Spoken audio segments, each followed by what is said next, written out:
So we will go ahead with real depth and apparent depth. If you remember, हमने कल के session में, last session में, we have started with real depth and apparent depth. So if you remember, अगर आपको याद होगा, real depth मतलब क्या, एपरेंट डेप्थ मतलब क्या। तो जब हम एक ऑब्जेक्ट को देखते हैं, of course object is in denser medium, जैसे वाटर या फिर glass, and the observer is in rare medium, for example air. So when an object is in denser medium and the observer is in rarer medium, the object appears to be raised little bit. मतलब जितना real depth होता है उतना नहीं, उससे कम distance पे दिखता है, तो it appears closer to us. What is real depth, actual depth. मैंने एग्जांपल भी दिया था आपको। फॉर एग्जांपल हमारे पास एक स्विमिंग पूल है 6 फीट में भी, एक ऑब्जेक्ट गिर गया उसमें, तो the real depth is 6 feet. But when you look at that object, वो थोड़ा सा ऊपर दिखेगा, जिस डिस्टेंस पे वो अपीयर होता है उसको बोलते हैं एपरेंट डेप्थ। करेक्ट। तो apparent depth is the depth at which the object appears and real depth is actual depth. ये कब पॉसिबल होता है, ये कब होता है ऐसा, when the object is in denser medium and when the observer is in rare medium. Right. अगर उल्टा हुआ, फॉर एग्जाम्पल आप स्विमिंग कर रहे हो और आप स्विमिंग पूल में पानी के अंदर से बाहर देख रहे हो, तो उल्टा होता है, ऑब्जेक्ट होता पास में लेकिन दिखता दूर है। करेक्ट। तो ये जो शिफ्ट है, ये जो डेप्थ है जिससे हमको ऑब्जेक्ट दिखता है, तो क्या बोलते हो, एपरेंट डेप्थ।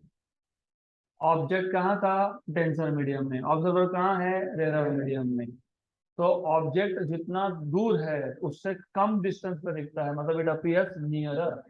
उल्टा होगा अगर, observer in denser medium, object in rare medium, तो जितने डिस्टेंस पे ऑब्जेक्ट है उससे ज्यादा दूर अपीयर होता है। उस केस में हम डेप्थ वर्ड नहीं यूज करते, उस केस में हम यूज करते हैं height, real height and apparent height, वो हम बाद में देखेंगे। तो the depth at which the object appears is known as apparent depth. अब हमारा टास्क क्या था, if you remember, you must remember, हमने कल refractive index of medium two with respect to medium one define किया था। 3 फॉर्मूला हमने derive किए थे, mu two by mu one, v one by v to, lambda one by lambda two. और दो करने हैं, और दो कैसे करने हैं बताता हूँ। एक होगा in terms of real depth and apparent depth, और एक होगा sine of angle of incidence and sine of angle of refraction. तो अल्टीमेटली हमारा टास्क ये है, हमने कल जो टॉपिक स्टार्ट किया था उसका नाम था refraction of light. Refraction of light is bending of light when light enters from one medium to another medium. Light bend होता क्यों है, because speed of light is different in different medium, क्योंकि light का speed अलग अलग है, that is why light bends when it changes medium. Correct. तो हमने कल दो टाइप के रिफ्रैक्टिव इंडेक्स डिफाइन किए थे, एक था अब्सोल्यूट रिफ्रैक्टिव इंडेक्स, इस केस में मीडियम के सराउंडिंग में होता है एयर, और दूसरा था रिलेटिव रिफ्रैक्टिव इंडेक्स, इस केस में एक मीडियम के सराउंडिंग में होता है दूसरा मीडियम। तो अगर आपको एब्सोल्यूट रिफ्रैक्टिव इंडेक्स डिफाइन करना है तो आप डिफाइन करते हो, it is a ratio of speed of light in air और vacuum to that of speed of light in medium. अगर आपको रिलेटिव रिफ्रैक्टिव इंडेक्स डिफाइन करना है तो डिफाइन करते हो, it is the ratio of speed of light in medium one to that of speed of light in medium two. Actually define करते वक्त start कहां से था, refractive index of medium 2 with respect to 1 is the ratio of absolute refractive index of medium 2 to that of absolute refractive index of medium 1। लेकिन ये खुद होता है c बाय v2, ये होता है c by v1। c cancel, denominator का denominator जाता है न्यूमरेटर में, तो v1 बाय v2, और v होता है n lambda, where n is frequency. तो मैंने आपको बताया था कि जब भी मीडियम चेंज हो तो लाइट का फ्रीक्वेंसी चेंज नहीं होता है, चेंज कौन होता है, वेवलेंथ। तो इसको आप लिखते हो n lambda one upon n lambda two, n हो जाएगा कैंसल आउट, तो क्या मिलेगा, lambda one by lambda two. तो ये हो गए इन टोटल 3 फॉर्मूलाज, 1, 2 एंड 3। अब हमको और दो चाहिए, उसमें से एक मैं अभी बता देता हूँ, दूसरा हमको डिराइव करना पड़ेगा इन terms of real depth and apparent depth. For example हमारे पास एक मीडियम है light, ray of light is travelling from this medium, और मैंने आपको बताया था ओरिजिनल इनिशियल जो मीडियम होता है उसको हम क्या बोलते हैं, medium number 1।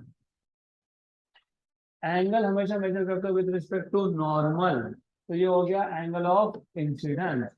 Light is going from rare to denser, it should bend towards normal, तो it is bending towards normal, तो लाइट बेंड्स टूवर्ड्स नॉर्मल। ये हो गया एंगल ऑफ रिफ्रैक्शन आर। ये है मीडियम नंबर 2, इसका रिफ्रैक्टिव इंडेक्स है μ2। कौन सा refractive index, absolute refractive index, और इसका है μ1। अगर आपको स्नेल्स लॉ याद है जो होना चाहिए, मैंने बताया था आपको Snell's law, I have told you Snell's law is refractive index of medium 1 into sine of angle in medium 1, कौन है, i, equal to refractive index of medium 2 into sine of angle in medium 2, कौन है, r. लेकिन refractive index of medium 2 with respect to 1 क्या था, μ2 by μ1। यहाँ से μ2 by μ1 क्या मिलेगा, यहाँ से μ2 बाय μ1 क्या मिलेगा, sine i upon sine r, तो sine i upon sine r. Clear है तक? तो इसका मतलब आपको refractive index of medium 2 with respect to medium 1 जो था μ2 अपॉन μ1, ये बन गया आपका sine I by sine R. यहाँ तक क्लियर, राइट? तो टोटल हमारे पास अभी तक कितने फॉर्मूला आ गए, 4। μ2 by μ1, v1 by v2, λ1 by λ2, sine I by sine r. अब पांचवा चाहिए in terms of real depth and apparent depth. तो अल्टीमेटली रिफ्रैक्शन के जो पहले कुछ टॉपिक्स है उन सारे के सारे टॉपिक्स में हम इक्वेशन डिराइव कर रहे हैं किसका, रिफ्रैक्टिव इंडेक्स का, रिलेटिव रिफ्रैक्टिव इंडेक्स का। तो उसी पार्ट में एपरेंट डेप्थ और रियल डेप्थ ये टॉपिक था। द आइडिया हियर इज, हमारे पास एक मीडियम है, ऑब्जेक्ट जो है इस मीडियम में, ऑब्जेक्ट है at the bottom, okay, object है एट द बॉटम। बॉटम मतलब किसके बॉटम पे, कौन से मीडियम के बॉटम पे, डेंसर मीडियम के बॉटम पे। यहाँ तक क्लियर? तो रियल डेप्थ कितना हुआ, this distance will be real depth.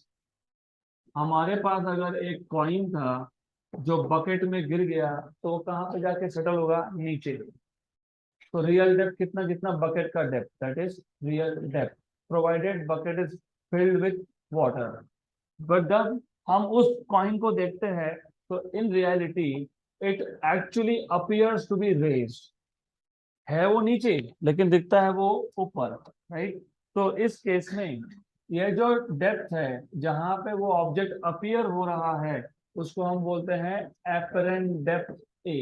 क्या बोलते हैं उसको, apparent depth a. Good, then यहां तक क्लियर हुआ?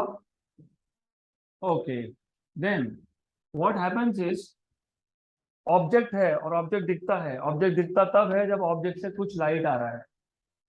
For example, you can see me, I can see you, because my body reflects the light from coming from this tube light, and that reflected light reaches your eye. मतलब ultimately, if you see something, if you see anything, इसका मतलब light is, ray of light is coming from that object. तो अगर हमको ये object दिखता है मतलब यहाँ से रेज निकल रहे हैं बाहर, तो जो रे नॉर्मली इंसिडेंट होगा, क्या होगा, नॉर्मली इंसिडेंट। नॉर्मल इंसिडेंट मतलब परपेंडिकुलर टू द सरफेस, उसका रिफ्रैक्शन होता है क्या, नहीं होता है, इट गोज स्ट्रेट। आप बोल सकते हो कि रिफ्रैक्शन होता है लेकिन जीरो एंगल पे होता है, एक ही बात है, जीरो एंगल पे रिफ्रैक्शन मतलब नो रिफ्रैक्शन। और ये क्यों नहीं होता मैंने बताया था, जिनको याद नहीं मैं वापस बता देता हूँ, अच्छे से ध्यान दो। आपको पता है मैंने आपको पहले भी बोला था, ओरिजिनल जो मीडियम था, इनिशियली लाइट जहाँ पे था उसको हमेशा बोलेंगे मीडियम नंबर 1, बराबर, ये मीडियम नंबर 1 है। और देन वो दूसरे मीडियम में जहां जा रहा है वो मीडियम नंबर 2 है। If you remember Snell's law, μ1 sin I equal to μ2 sin R. Angle आप हमेशा मेजर करते हो विथ रिस्पेक्ट टू नॉर्मल, बराबर, correct. What is direction of east with east, 0। तो ये जो रे ऑफ लाइट है ये तो गया ही नॉर्मल के डायरेक्शन में, तो what is the direction, what is the angle of this रे विथ रिस्पेक्ट टू नॉर्मल, 0, 0। तो एंगल ऑफ इंसिडेंस कितना है, what is sine 0, what is 0 into anything, 0। ये 𝜇2 को डिवाइड कर दिया, व्हाट इज 0 अपॉन समथिंग, तो 0 इक्वल टू साइन आर, तो आर इक्वल टू 0, क्योंकि साइन की वैल्यू 0 0 एंगल पे होती है, तो साइन आर 0 मतलब आर इक्वल टू, अगर आर 0 मतलब रिफ्रैक्शन 0, तो ray of light will go straight.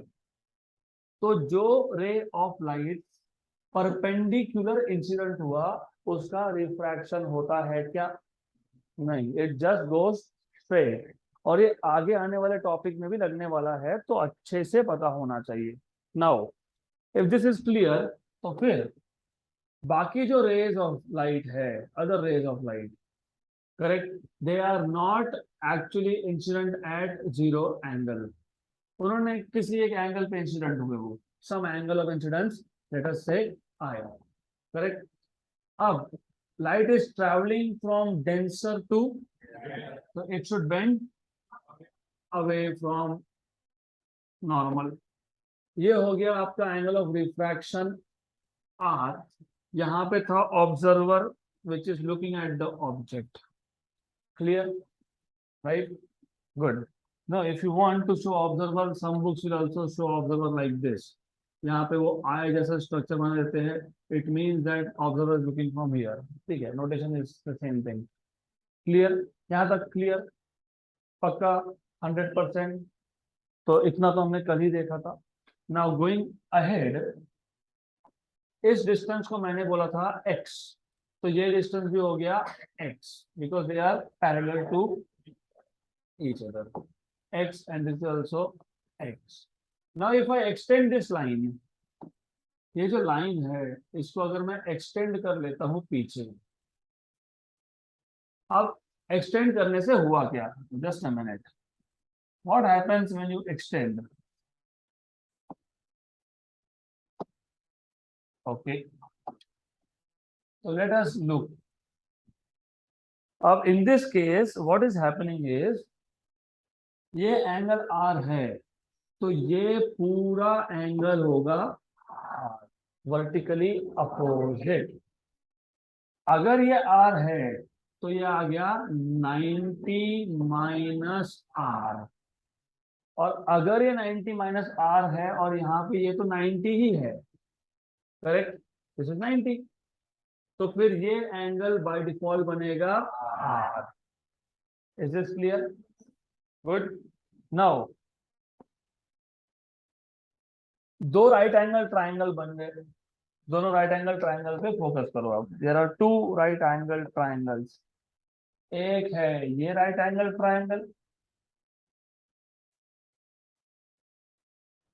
Correct, इसमें एंगल क्या है, आई है। दूसरा है दिस राइट एंगल ट्राइंगल, ऐसा, इसमें एंगल क्या है, आर है। Now if I write down what is tan i, अगर मैं tan i लिखता हूं, tan i, what is the definition of tan, opposite upon adjacent. I का अपोजिट कौन, एडजेसेंट कौन, ये, लेकिन ये कौन था, R, ये कौन था, R, तो tan i is adjacent, adjacent upon opposite, opposite adjacent, x upon, बराबर, क्लियर यहाँ तक, पक्का।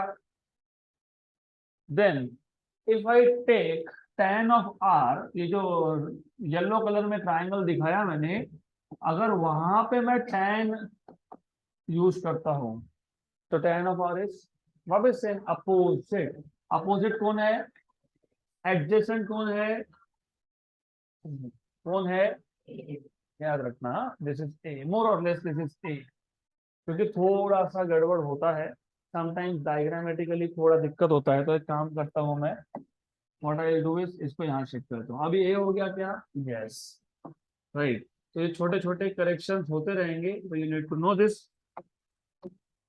तो you will have this as a, ये जो डिस्टेंस है ये ए डिस्टेंस है। यहाँ तक clear? Very good. Then then tan r opposite upon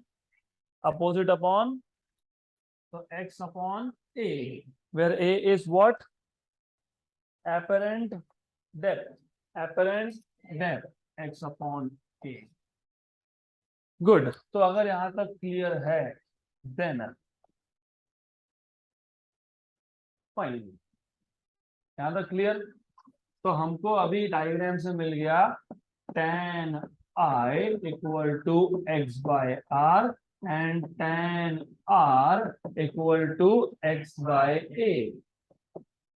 अब थोड़ा सा हमको मैथ्स लगने वाला है, you will need little bit of mathematics. थोड़ा सा मैथ्स आपको लगेगा, तो अच्छे से समझ लो। अब थोड़ा ऑफ टॉपिक जाना पड़ेगा, but that is okay, you need to understand. तो ऐसा है, यू मस्ट नो, सबसे पहले तो ये पता होना चाहिए कि sine theta for very small angle कितना होता है? थीटा। सुना होगा ना, sine theta is approximately equal to theta for theta very small. सुना है ऐसा? यस। तो कैसे आया वो बताओ, सुना है तो बताओ कहाँ से आया, बताओ कहाँ से आया। हम्म। तो sine theta equal to theta क्यों आया स्मॉल एंगल के लिए, क्यों आया? और कॉस थीटा कितना होता है स्मॉल एंगल के लिए? जेई नीट के लगने वाला है आपको। Sine theta is approximately equal to theta for small angle क्यू। What is cos theta for small angle? 1 क्यू। Because look, pay attention here. So this is something new which you will need in physics. Maths है, but you will need in physics to solve JEE NEET numericals. ऐसा है, sine theta और cos theta actually you can write down in terms of series. What do you mean by series? Number of terms होते हैं उसमें, right? और addition of number of terms होता है या subtraction of number of terms होता है, लेकिन ज्यादा टर्म्स होते हैं। तो पता होना चाहिए, ये आता है theta raise to 1 upon 1 factorial. Factorial सीखे हैं? अभी तक नहीं सीखा है? ओके, ठीक है। Then minus theta raise to 3 upon 3 factorial. मैं बताता हूँ फैक्टोरियल मतलब क्या है। Plus theta raise to 5 upon 5 factorial. फिर minus theta raise to 7 upon 7 factorial. फिर plus theta raise to 9 upon 9 factorial. फिर minus theta raise to 11 upon 11 factorial. ऐसा चलता जाएगा इंफिनिटी तक। कहाँ तक? इंफिनिटी तक। तो two things that you should know. एक, यहाँ पे सारे पावर ऑड है, और जो पावर है वही डिनोमिनेटर में फैक्टोरियल है। यहाँ पे सारे पावर आएंगे E1, तो theta raise to 0 upon 0 factorial, right? Theta raise to 2 upon 2 factorial. Theta raise to 4 upon 4 factorial. Theta raise to 6 upon 6 factorial. अब ये फैक्टोरियल क्या है पहले वो समझ लो। If I write down if I write down 2 factorial, ये जो एक्सक्लेमेशन मार्क है ना उसको बोलते हैं फैक्टोरियल। ये होता है 2 इंटू 1। तो 3 फैक्टोरियल होता है 3 इंटू 2 इंटू 1। 4 फैक्टोरियल होता है 4 इंटू 3 इंटू 2 इंटू 1। तो 5 फैक्टोरियल क्या आएगा? 5 into 4 into 3 into 2 into 1। But did you notice 2 into 1 क्या था? क्या था? 2 फैक्टोरियल। तो 3 इंटू 2 फैक्टोरियल। 3 इंटू 2 इंटू 1 क्या था? 3 फैक्टोरियल। वेरी गुड, ठीक है। तो फैक्टोरियल समझ में आ गया। अगर 10 फैक्टोरियल बोला मैंने, तो 10 into 9 into 8 into 7 into 6 into 5 into 4 into 3 into 2 into 1। तो ये होता है फैक्टोरियल्स, बराबर। अब look look at this series. मैं कॉस सीरीज को फिलहाल यहाँ से निकाल देता हूँ, कॉस सीरीज को बाद में देख लेंगे। अब फॉर एग्जाम्पल, यहाँ तक समझ में आया?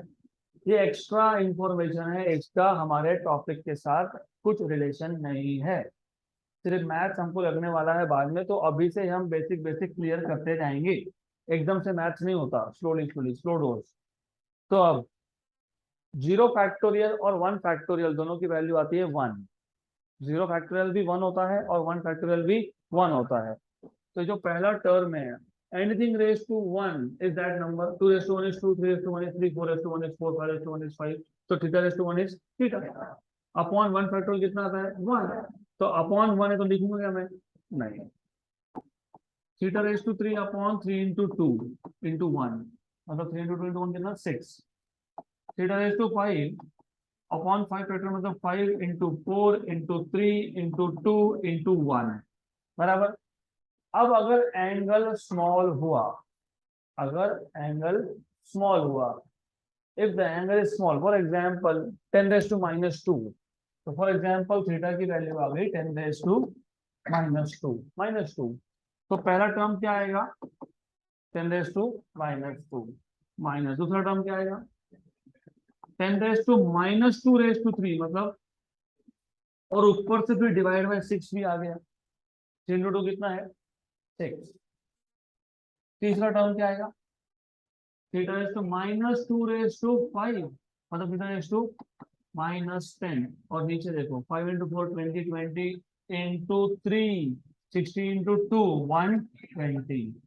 तो डोंट यू थिंक कि ये नंबर्स बहुत ही छोटे हैं। 0.0000001, और वो तो 0.00000000001, वेरी स्मॉल। तो जब नंबर स्मॉल होते हैं तो क्या करते हैं इग्नोर, निग्लेक्ट, राइट। तो निग्लेक्ट कर दिया मैंने। इसका मतलब जितने भी हायर ऑर्डर टर्म्स थे, हायर ऑर्डर टर्म मतलब if you have doubt just let me know। if you have higher order मतलब क्या, पावर में 3 5 7 9 11 ये सब हो जाएगा आपका कैंसल। क्यों कैंसल, इग्नोर्ड, निग्लेक्टेड, बराबर। तो निग्लेक्ट कर लिया तो क्या बचा, तो sine theta equal to theta. अब कॉस के केस में पहला टर्म क्या था theta raise to 0, theta raise to 0 is 1, बाकी सारे terms neglected for the same reason. तो कॉस थीटा की वैल्यू क्या आएगी 1। वेरी गुड, यहाँ तक क्लियर, गुड। तो अगर यहाँ तक क्लियर है तो अब आगे का समझ में आएगा।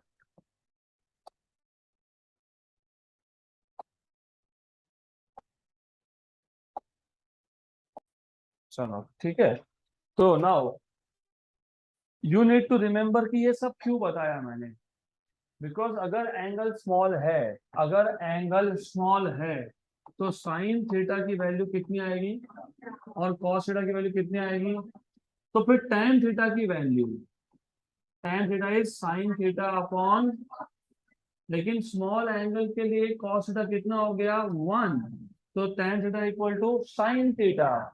तो for small angle tan theta is approximately equal to sine theta, tan theta is approximately equal to. तो फिर स्मॉल एंगल के लिए tan of i is approximately equal to sin i and tan r is equal to sin r। और यहाँ पे condition है for i and r very small, very small. यहाँ तक क्लियर। अब अगर इतना समझा है तो हमारा टास्क था to find out relative refractive index, correct.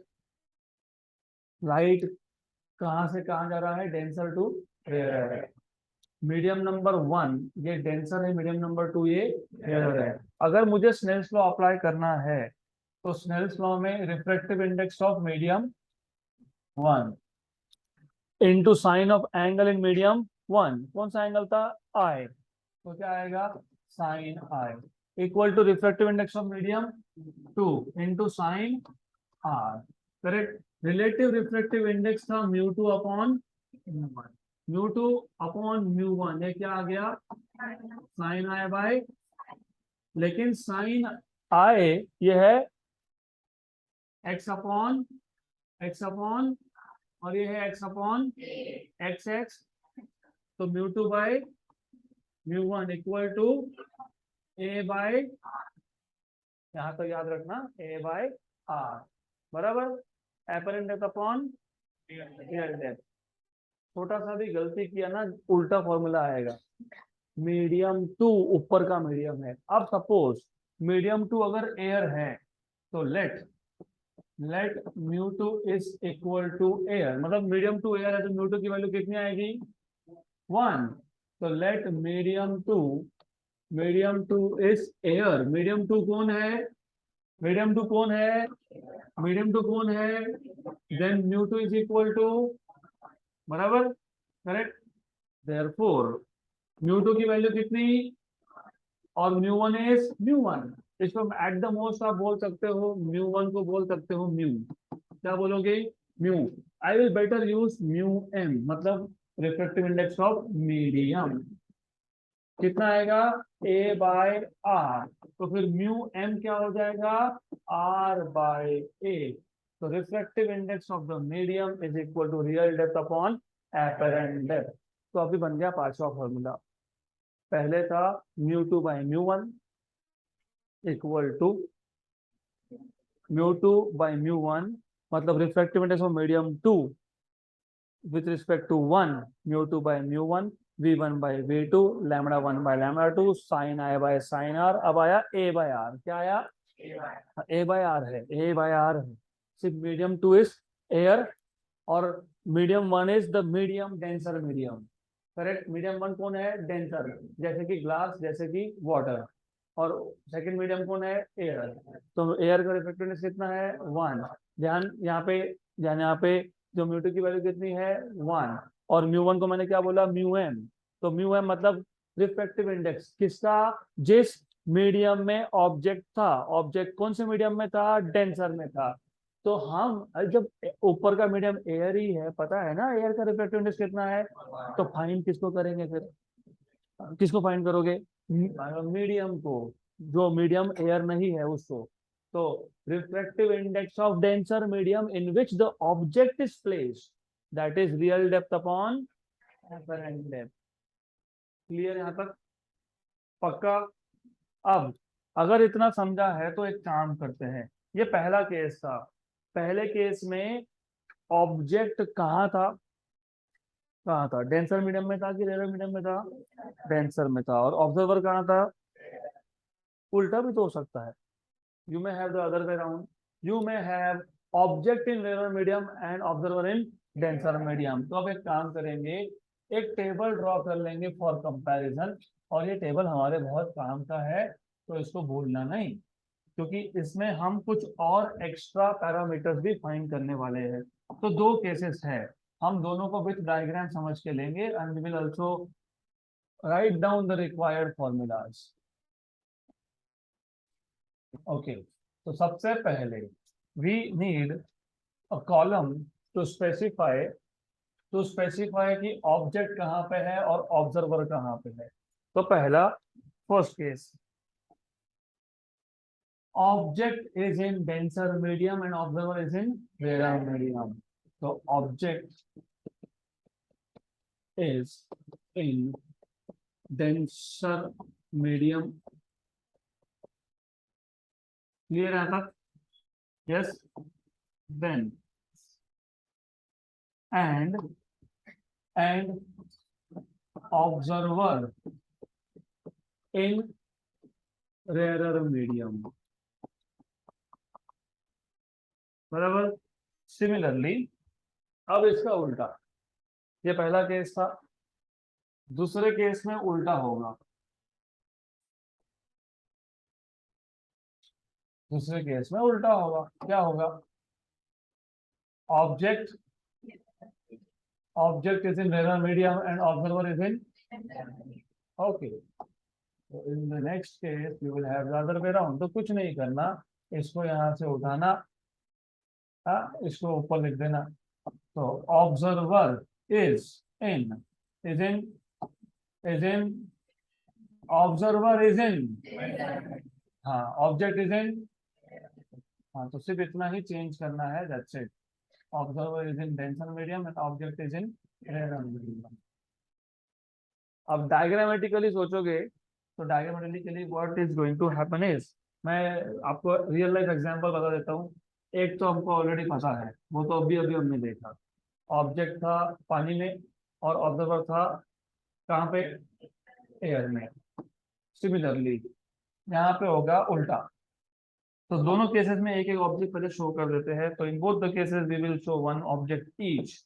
दोनों का एग्जांपल भी देता हूँ, थोड़ा सा फनी एग्जांपल लेना इसको। सपोज आपका मोबाइल फोन पानी में गिर गया, अच्छा हो जाएगा नहीं? No, yes, this object is your mobile phone inside water, good. Then ये है रियल डेप्थ, क्या है ये, R, and this is apparent depth. तो इस केस में object appears closer than it is actually. तो जो शिफ्ट हुआ, किसका शिफ्ट हुआ, इमेज का शिफ्ट हुआ, ये हैगा शिफ्ट एस, करेक्ट। और definitely as I told you, observer कहाँ था, यहां से, ऑब्जर्वर यहां से देख रहा है। अब थिंक अदर वे राउंड। अब मैं मोबाइल फोन तो बोल नहीं सकता, मोबाइल फोन नेवर फ्लाई, हाँ। So there is some object which is flying by. Maybe there is a bird who is flying, and you are swimming inside the tank. तो आप अंदर हो, वाटर के अंदर हो, and you are looking at this bird. तो bird का जो रियल हाइट है, क्या है, रियल हाइट है। इसको मैं बोल रहा हूँ रियल। रियल हाइट कहाँ से मेजर करोगे, सरफेस ऑफ वाटर से। तो दोनों केसेस में distances are always measured with respect to surface. पहले केस में भी सरफेस ऑफ वाटर से मेजर किया, इस केस में भी सरफेस ऑफ वाटर से मेजर किया। इसको आप बोलोगे रियल हाइट, क्या बोलोगे, real height denoted by R. लेकिन जितना दूर है उससे ज्यादा दूर दिखेगा, it appears away, correct, okay. तो ये आ जाएगा आपका एपरेंट हाइट, क्या आएगा ये, तो ये क्या है फिर, S, shift. And where is observer? Observer is inside here. Clear? Then ये तो हो गया पहला point which is just diagram. Then दूसरे पॉइंट में अभी अभी मैंने बताया, अभी अभी हमने फाइंड किया, क्या फाइंड किया, रिफ्रैक्टिव इंडेक्स ऑफ मीडियम। बाहर तो एयर था, तो रिफ्रैक्टिव इंडेक्स किसका फाइंड कर रहे हो, डेंसर मीडियम का। क्या आया, real depth upon apparent depth. यहाँ पे उल्टा होता है, यहाँ पे भी रिफ्रैक्टिव इंडेक्स किसका है, मीडियम का है, किसका है, मीडियम का है। बाहर क्या है, एयर। लेकिन इधर केस उल्टा हो गया ना, ऑब्जर्वर मीडियम में है और ऑब्जेक्ट एयर में है, तो फिर apparent depth upon real depth, right. तो केस सिर्फ उल्टा होगा। अब हमको ये फाइंड करना है, for example as I told you, real depth of swimming pool is 6 feet, right. और suppose apparent depth is 4 feet, तो what is the shift, 2 feet। तो शिफ्ट कैसे फाइंड किया आपने, रियल डेप्थ माइनस, वैसे नहीं भी समझ में आए तो look, real depth is apparent depth plus shift, real depth is apparent depth plus shift. तो शिफ्ट क्या आएगा, real depth minus apparent depth, यहाँ तक याद रखो, करेक्ट। सिमिलरली यहाँ पे apparent depth is real depth plus shift, a equal to r plus s. तो what is s, a minus r. यहाँ तक क्लियर। नाउ अब ऐसा है, ये टेबल वापस लगेगा हमको। As I told you, what is the meaning of apparent, what is apparent, वो सिर्फ दिखता है, होता नहीं है। होता है क्या, तो ये याद रखना, एपरेंट का मतलब ये है, it only appear, it is like illusion, we just see it but वो है नहीं। तो इसका मतलब आप एपरेंट डेप्थ मेजर डायरेक्टली कर ही नहीं सकते, कर सकते हो क्या, यू कैनॉट डू। इसका मतलब जो शिफ्ट का फॉर्मूला है, शिफ्ट के फॉर्मूला में एपरेंट डेप्थ कहीं दिखना ही नहीं चाहिए, क्योंकि वो मेजरेबल नहीं है। एग्जाम्पल बताता हूँ, आई टोल्ड यू, स्विमिंग पूल में आपका मोबाइल फोन गिर गया, प्रॉब्लम हो गया अब, correct. For you, it is a very big problem. You can live without food, but not without mobile phone. तो एनीवेज, अब ऐसा है, मुझे रियल डेप्थ मेजर करना है तो इट इज इजी। एक मीटर स्केल डालते जाऊंगा अंदर, जब वो टच हो जाएगा नीचे, नीचे का स्विमिंग पूल के बॉटम पे, फिर ऊपर मार्किंग देख लोगे, बोलोगे 6, 6.5, 7 फीट, 8 फीट, जितना होगा उतना। करेक्ट। लेकिन एपरेंट डेप्थ कैसे मेजर करोगे? You cannot measure apparent depth. Measure क्यों नहीं होता? क्योंकि वहां पे इन रियलिटी ऑब्जेक्ट है ही नहीं। करेक्ट। तो रियल डेप्थ मेजर कर सकते हो, मतलब ये जो फॉर्मूला है इसमें रियल डेप्थ का कोई प्रॉब्लम नहीं है, रियल डेप्थ मेजरेबल है। Apparent depth cannot be measured.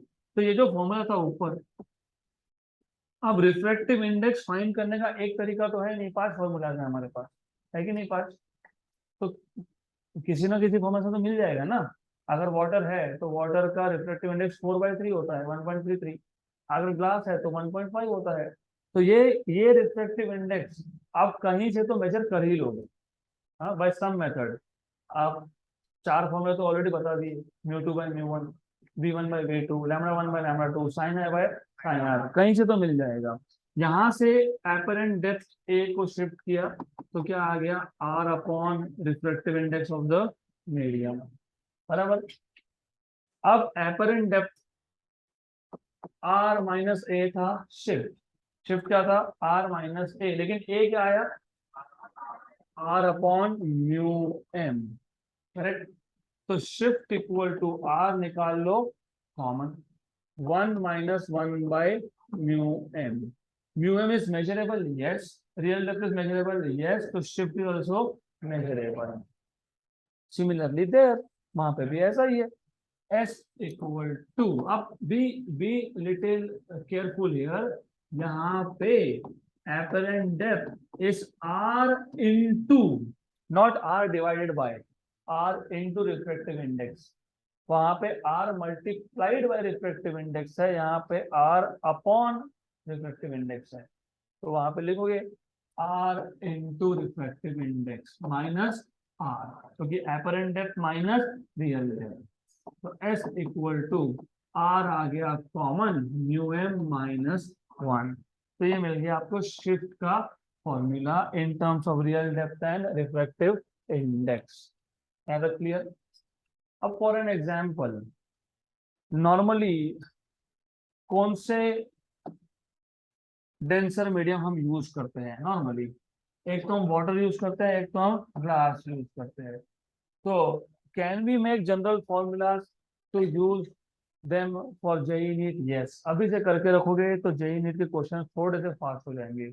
For example number 1 for glass, अगर डेंसर मीडियम ग्लास है तो आपको पता होना चाहिए ग्लास का रिफ्रैक्टिव इंडेक्स होता है 1.5, 1.5 मतलब 3/2। तो 1 - 1/3/2, राइट? करेक्ट। यहाँ तक क्लियर? देन ये 1/3/2 है, तो 2 कहाँ जाएगा? ऊपर। तो s क्या मिलेगा हमको? r 1 - 2/3, 1 - 2/3, 1/3 है ना, 3 - 2, 1/3, तो ये कितना आया? 1/3, और ये कितना है? r, तो r/3, बराबर। For example, an object is inside, या ऐसा बोल सकते हो, a glass slab is kept on a coin of thickness 9 metre, कितना? 9 मीटर। एंड हमारे पास एक ऑब्जेक्ट था, कौन था? कॉइन। उसके ऊपर क्या रख दिया हमने? Glass slab. So a glass slab of thickness 9 metre is kept on a coin. Coin रखा, उसके ऊपर ग्लास स्लैब रख दिया। Calculate the shift produced. How much is shift? Real depth upon 3। Real depth कितना होगा? जितना स्लैब का thickness है, कितना है? तो 9/3 मतलब कितना? 3। अगर स्लैब का थिकनेस मैं बोलता हूँ फॉर एग्जाम्पल 12, और बराबर, और एपरेंट डेप्थ कितना होगा? Look look look look look look, भूलो मत, real depth minus apparent depth is shift. अभी मैंने पूछा शिफ्ट कितना, तो आपने शिफ्ट बता दिया। शिफ्ट कितना बताया मुझे? 3। 9 मीटर लेता हूं तो 3, 9 मीटर रियल डेप्थ लेता हूं तो 3। रियल डेप्थ 9 था, शिफ्ट 3 है, तो एपरेंट डेप्थ 6 होगा, क्योंकि 6 + 3 = 9। रियल डेप्थ 12 है, रियल डेप्थ 12 है, तो शिफ्ट कितना है? अरे 12/3 कितना? 12/3 कितना? तो शिफ्ट अगर 4 है, रियल डेप्थ अगर 12 है, तो एपरेंट डेप्थ कितना है? 8। 8 मीटर। हो गया क्वेश्चन सॉल्व। राइट। तो ऐसे शॉर्टकट्स याद रखोगे तो फायदा होगा। देन ये हो गया पहला केस। अभी दूसरा भी लेते हैं, फॉर वाटर। और water S equal to R1 आपको बताना चाहिए वाटर का रिफ्रैक्टिव इंडेक्स होता है 4/3। यहाँ पे मीडियम कौन था? ग्लास था। ग्लास के लिए मैं लिखूंगा μg, और यहाँ पे लिखूंगा μw। 4/3, 1/4/3, 4/3, 4/3, तो 3 कहाँ गया? ऊपर। तो व्हाट इज 1 - 3/4? माइनस कब से हो गया ये? हाँ, 1/4, तो R/4। Correct. Now an object falls inside a swimming pool of depth 12 feet. Calculate what is the shift? 3. Calculate what is apparent depth? 12 - 3, अरे कितना? 9। तो ऑब्जेक्ट का रियल डेप्थ था 12, दिख कितने डिफरेंस कितने हाइट पे डेप्थ पे दिख रहा है हमको? 9। रियल डेप्थ कितना था? 12 फीट। एपरेंट कितना है? शिफ्ट कितना है? 3। गुड। अब उल्टा, उल्टा फॉर ग्लास। उल्टा मतलब ऑब्जर्वर कहाँ पे है? Tension medium. हम करते हैं ना कभी कभी ऐसा, हम क्या करते हैं, हमारे पास एक ग्लास का प्लेट होता है, फिर there is some object which is flying by, फिर हम ग्लास में से देखते हैं उसको। करते हैं ऐसा, ठीक ग्लास स्लैब में से देखते हो। तो यहाँ पे रिफ्रैक्टिव इंडेक्स ऑफ ग्लास कितना है?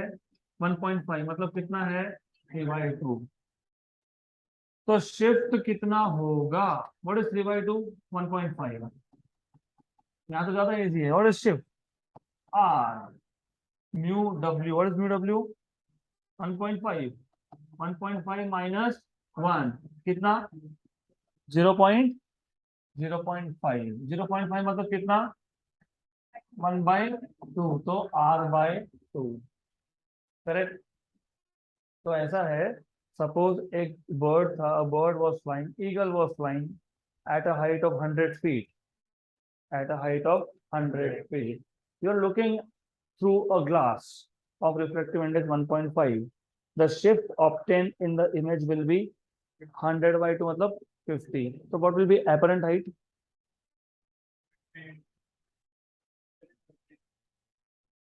Apparent height 150, क्योंकि यहाँ पे दूर दिखता है।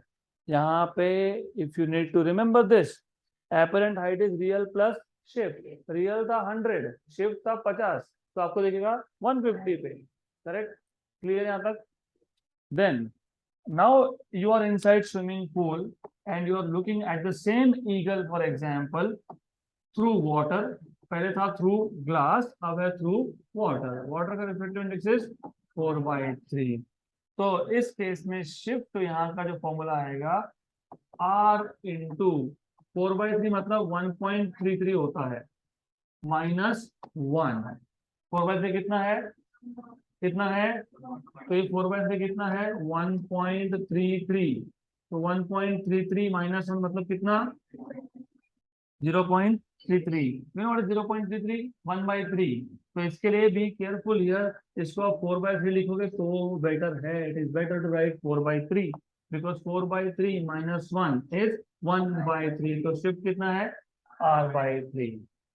करेक्ट। क्लियर यहाँ तक? तो याद रहेगा 100%? पक्का? Okay, good then. If you remember this, you can remember this. तो फिर we will go ahead with next topic now, that is total internal reflection.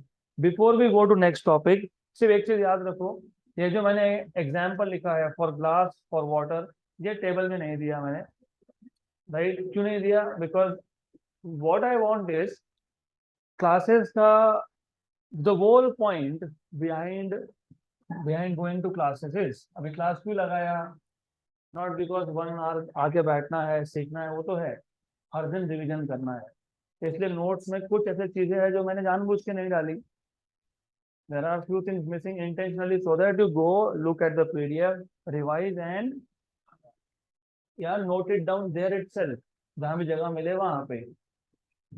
Then चलो let us move to next topic now, that is total internal reflection। ध्यान दो, बहुत interesting है। तो यहाँ पे जो इंटरनेट लग, you see there is some internet here, you know nowadays you basically have fiber, optical fiber, right?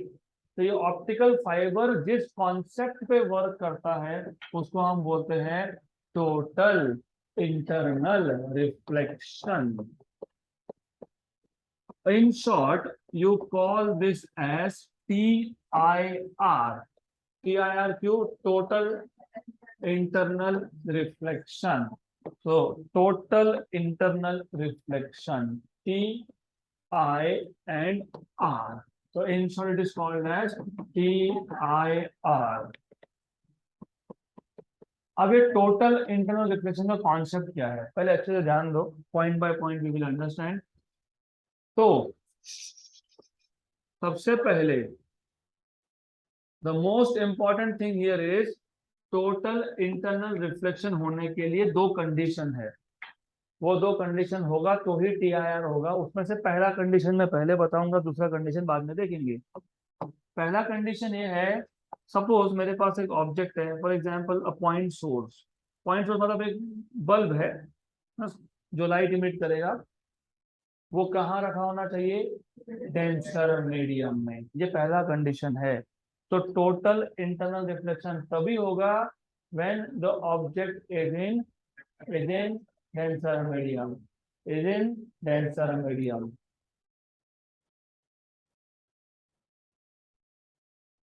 right? अब let us say this object is O, ये ऑब्जेक्ट है O। अब ये पॉइंट सोर्स है, पॉइंट सोर्स मतलब bulb जैसा, bulb को चालू किया तो ऐसा होगा कि बल्ब एक ही डायरेक्शन में लाइट इमिट कर रहा है, unless it is a laser light. You know laser light only goes in one direction unless it is a laser light. तो ये लेजर लाइट नहीं है, ये है पॉइंट सोर्स, बल्ब जैसा है पॉइंट सोर्स। जैसे ही बटन चालू किया it start emitting rays in all direction. मैं ऑल तो नहीं दूंगा बट मैं कम से कम 5 7 10 रे दिखाऊंगा यहाँ पे। तो सपोज ये आ गया पहला रे, और आपको पता है मैंने ये स्ट्रेट क्यों दिखाया, क्यों दिखाया स्ट्रेट गया ये? Why? Because angle of incidence is 0। if angle of incidence is 0, angle of refraction is 0। तो ये जो रे है OA, it goes straight without refraction। then मैंने दूसरा रे लिया OB। this ray OB is traveling from denser to, it must bend away from normal। very good। तो ये आ जाएगा आपका बेंडिंग अवे फ्रॉम नॉर्मल। फिर let me take another ray OC, correct? ये जो OC रे है ये भी it is travelling from denser to rare, it will bend away from normal but it will bend further away from normal. ऐसा क्यों? क्योंकि ये एंगल ऑफ इंसिडेंस 0 था, ये angle of incidence I1 is greater than 0, ये angle of incidence I2 is greater than I1, correct? Right? जितना रे source से दूर जाएगा उतना ही एंगल ऑफ इंसिडेंस बढ़ते जाएगा। बट जब आप बोलते हो when ray travel from denser to rare it bends away from normal, effectively आप बोल क्या रहे हो, आप बोल रहे हो कि एंगल ऑफ रिफ्रैक्शन ये एंगल ऑफ इंसिडेंस से ज्यादा है। क्यों ज्यादा है? क्योंकि एंगल कहाँ से मेजर किया? नॉर्मल से। तो यहाँ पे जो एंगल ऑफ रिफ्रैक्शन था ये कितना था? R1। और आपको दिख ही रहा है R1 is greater than I1। और ये एंगल ऑफ रिफ्रैक्शन कितना है? R2। And you can see R2 is greater than I2। I2 R2 is greater than I2। R1 is greater than I1। तो जो पहला रे था OA, for that, for normal incidence, angle of incidence 0, angle of refraction 0. All other rays OA को छोड़ के, जैसे कि OB and OC, they refract with a condition that angle of refraction is greater than angle of incidence. Hence they move away from normal. Bending away from normal कब होगा? जब angle of incidence ये छोटा होगा, angle of refraction ये ज्यादा होगा, क्योंकि लाइट कहां से कहां जा रहा है? Denser to rare. ऐसा करते करते फाइनली एक कंडीशन ऐसा आएगा at which angle of refraction becomes 90 degree. क्या बन जाएगा? तो जिस एंगल ऑफ इंसिडेंस पे एंगल ऑफ रिफ्रैक्शन होता है 90 डिग्री, इसको आप बोलते हो critical angle. The angle of incidence inside the denser medium, क्योंकि एंगल ऑफ इंसिडेंस कहां मेजर कर रहे हैं हम लोग? Inside. The angle of incidence inside the denser medium for which angle of refraction in the rarer medium is 90 is called as critical angle। क्या बोलते हैं? क्या बोलते हैं? बाद में डिफाइन करना है इसको, राइट? देन अब इससे ज्यादा अगर एंगल हुआ, क्रिटिकल एंगल से अगर ज्यादा एंगल ऑफ इंसिडेंस हुआ, तो in that case what happens is, if the angle of incidence is greater than critical angle, so in this case what happens is light never goes out। Light को medium के बाहर जाने को मिलता ही नहीं है। तो क्रिटिकल एंगल से ज्यादा अगर एंगल ऑफ इंसिडेंस हुआ, तो एंगल ऑफ रिफ्रैक्शन 90 से ज्यादा होगा। 90 से ज्यादा होना मतलब light is totally internally reflected. तो light never goes out from the medium. इसको क्या बोलते हैं हम लोग? Total internal reflection. यहां तक क्लियर? यस। और जब एंगल ऑफ रिफ्रैक्शन 90 डिग्री हुआ था, उस केस में the ray of light was touching the surface. Surface को टच करके गया ना, इसको बोलते हैं ग्रेज करना। क्या बोलते हैं? ग्रेज। तो इन दिस केस द रे इज ग्रेजिंग द सरफेस। तो ग्रेजिंग मतलब सरफेस को पैरेलल, सरफेस को पैरेलल। ग्रेज करना मतलब पैरेलल। इसको क्या बोलते हो? ग्रेजिंग। इसको क्या बोलते हो? सरफेस को परपेंडिकुलर मतलब कौन? नॉर्मल। तो ये कौन है और ये कौन है? ये कौन है? ये कौन है? अगर मैंने बोला नॉर्मल, द एमर्जेंट रे इज नॉर्मल, तो एंगल ऑफ रिफ्रैक्शन इज, अगर मैं बोला एमर्जेंट रे इज ग्रेजिंग 90 डिग्री। क्लियर है तक? पक्का? गुड। देन इतना समझ में आया? तो इसको एक्सप्लेन करना है। तो एक्सप्लेन कैसे करोगे? ये है टोटल इंटरनल रिफ्लेक्शन। तो टोटल इंटरनल रिफ्लेक्शन के लिए सबसे पहले आपको पता होना चाहिए, we know that, of course you should know that, we know that when a ray of light travels from denser medium to rarer medium, it bends away from normal। तो कभी भी किसी भी चीज को एक्सप्लेन करना हो तो एकदम सिस्टमैटिक वे से, पॉइंट बाय पॉइंट। सबसे बेसिक आइडिया ये था कि light is travelling from denser to rarer, तो स्टार्ट वहां से करना। We know that, we know that when light travels from from denser to rarer medium.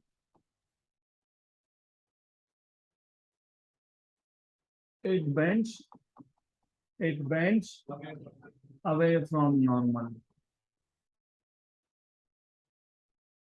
अब ये स्टार्टिंग में मेंशन करके रख दो. इसके बाद हमने क्या लिया, एक सोर्स ऑफ लाइट लिया. कहाँ लिया, डेंसर मीडियम में. नाम क्या दिया उसको, ओ. तो consider a source of light O inside denser medium. Consider a source of light O inside denser medium. अब यहाँ पे जो रे ओए था, रे ओए इज इंसिडेंट नॉर्मली. क्या है इसका, नॉर्मल इंसिडेंस है. थोड़ा सा नोट्स में सिर्फ ग्रामर चेंज होगा, सेंटेंस का स्ट्रक्चर चेंज होगा, बाकी सब आइडिया वही है. तो ऐसा कुछ लिखा होगा मैंने, I also don't remember. So whatever it is, छोड़ो. Something ray OA from the source O is incident normal to the surface. ray OA from the source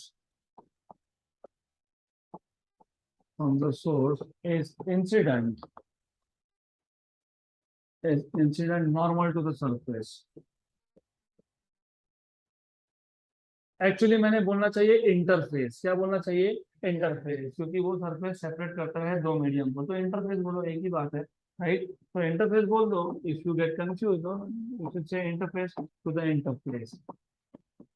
इसका मतलब एंगल ऑफ इंसिडेंस कितना है, 0, राइट. एंगल ऑफ इंसिडेंस 0 है, therefore angle of refraction is also 0, and hence ray OA goes undeviated. Undeviated मतलब अनरिफ्रैक्टेड, मतलब straight गया, इसका कोई बेंडिंग नहीं हुआ. क्लियर. अब एक ही बात है, रे ओए पासेस अनडेविएटेड, रे ओए पासेस विदाउट रिफ्रैक्शन, रे ओए हैज आर इक्वल टू 0. सबका मतलब एक ही है, करेक्ट. नाउ फॉर रे ओबी एंड ओसी, तो रे ओबी एंड ओसी दे, उसका क्या कंडीशन है, angle of refraction is greater than angle of incident. तो वैसा ही कुछ लिखा होगा, लिखा है मैंने यहाँ पे, लिखा है ना, ray O N O B and O C get refracted with R greater than I, correct. तो rays O B and O C, नाम सही दिया था क्या मैंने, O B O C, correct. Rays O B and O C get refracted with condition. कौन सा condition है, refracted with angle of refraction greater than angle of incident. अब इसके बाद क्या होगा, जैसे जैसे एंगल ऑफ इंसिडेंस बढ़ेगा वैसे वैसे एंगल ऑफ रिफ्रैक्शन भी बढ़ेगा. एज एंगल ऑफ इंसिडेंस से कौन से मीडियम में है, डेंसर. तो as angle of incidence inside denser medium increases, angle of refraction in rarer medium also increases.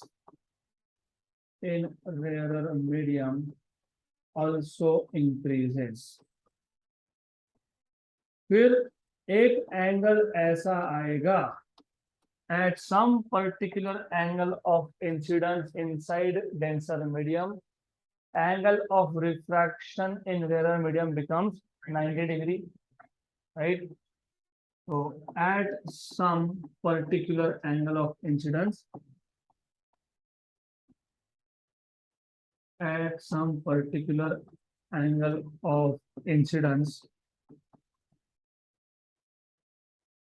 कहाँ पे, inside the rarer medium, rarer ना, inside the denser medium. क्या हुआ एंगल ऑफ रिफ्रैक्शन को, द एंगल ऑफ रिफ्रैक्शन, या भी ऐसे बोल सकते हो, the refracted beam becomes becomes parallel to the surface, the angle of refraction in rarer medium becomes 90. In rarer medium becomes 90. तो 90 डिग्री हो गया, correct. This angle is known as critical angle. कौन सा एंगल? Incidence angle. This angle of incidence is known as critical angle. Is known as critical angle. अब ऐसा है, for any angle of incidence greater than critical angle, the angle of refraction is greater than 90 degree. इसका मतलब the ray of light never goes out. The ray of light is totally internally reflected. तो मैं shortcut में लिखूंगा इसको, for any angle of incidence, for any angle of incidence greater than 90 नहीं, greater than critical. तो critical बोला ही क्यों? क्योंकि ये डिसाइडिंग एंगल है.